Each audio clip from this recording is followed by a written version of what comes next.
Brees thought to be a good guy, did a lot for New Orleans, still does a lot for New Orleans, of course. Oh my gosh, he got blistered yesterday, and he had to come out and apologize. And I knew that apology was coming out very shortly after what he said. He was fake twice. He said he missed the mark because he made them statements yesterday about players kneeling during the national anthem, calling it disrespectful. So Donny, you say they were fake, so I guess the forgiveness ain't there yet for Drew Brees. Huh? Let me just say this, Mike, and I want TANYKA and everybody to chime in. You know what I mean? If I'm wrong or right. But at the end of the day, if you've been seeing the rioting been going on for like 8 days, I mean, not the rioting, the protests have been going on for like 8 days. So how in your mind you thinking about the flag? You know what I mean? In this situation, I just don't get it. That's your true feelings, man. You trying to connect something with the flag, and what are you gonna say when you got 80 million, 100 million on the line, and sponsors are sitting there looking at you? What you think he gonna say? Read the room. Like, come on. You know what I mean? He's fake. He's a fake, and I agree with Ed Reek said. He's a sucker. Donnie's calling him a real sucker. You know what I'm saying? And it is what it is. Yeah. I mean, Ed Reed called him out. LeBron James, you see the tweet basically saying he's like almost brain dead in a sense.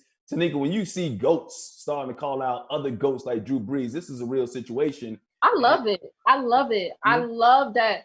For me, when I was playing, I saw a lot of stuff, but we didn't say anything because we were happy for our opportunity.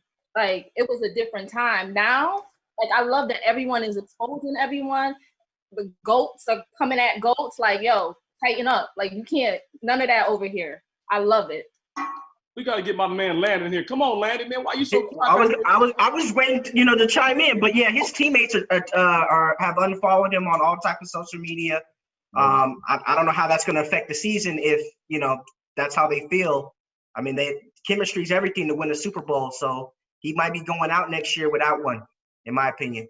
Well, you know what he did? He looked at his offensive line. He's like, oh, I got a couple of black people on my offensive line. Shit. Let me retract that because I ain't trying to lead the league in sacks next year. You know what I'm saying? But here's the thing. My whole point, when people bring up people disrespecting the flag from kneeling, and they want to bring up the military, they want to bring up police and talking about that disrespect, that, to me, that's BS, man.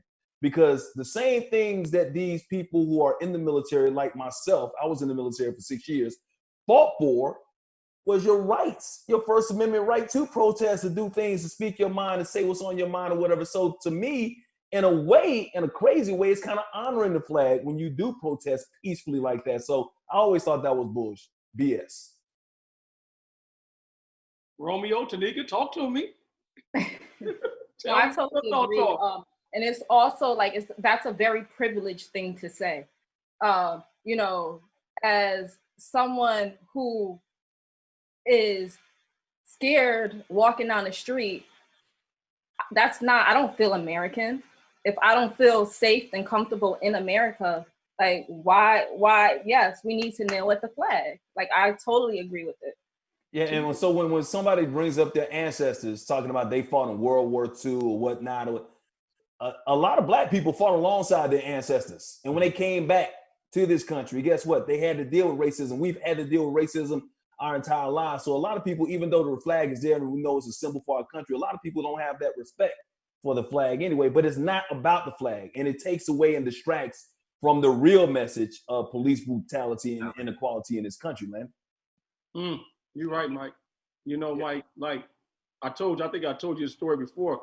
When I started elementary school, the first grade, my mother's very, very religious, and she said when you go to school and they tell you you have to say the Pledge of Allegiance, she said you can stand up and be respectful, but she said I don't want you pledging your allegiance to nobody but God.